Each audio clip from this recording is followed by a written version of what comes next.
Your Xfinity Voice Remote not working or blinking a red light when you press a button.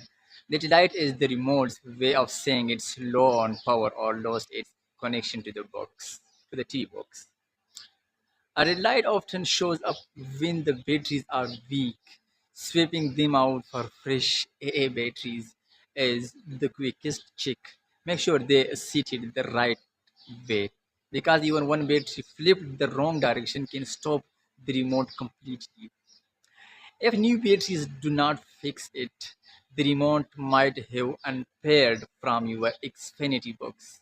You can try repairing it by pressing the setup button until the red light turns green. Then enter the code that's shown on your TV screen.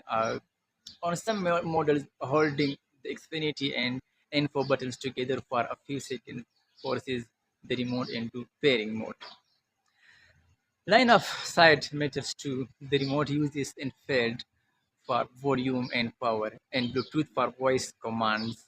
If something is blocking the front of your T box, or if you are too far away, the commands might not go through. Moving closer and pointing directly at the box can help in some cases. Software glitches can also cause the blinking red light. Unplug your Xfinity TV box for about a minute.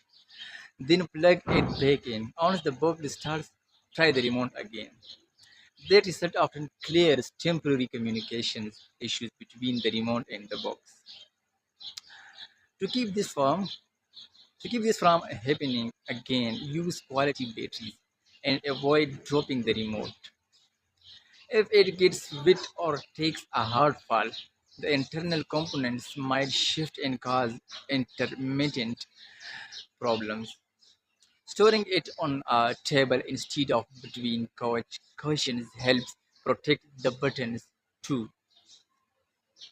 If the remote still will not respond after all these steps, it might be defective. You can request a replacement through the Xfinity app or your account portal, since they usually test the signal on their end first.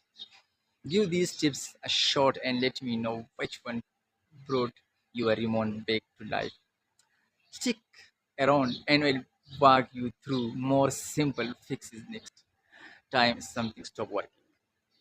Thanks for watching. I will see you in the next video.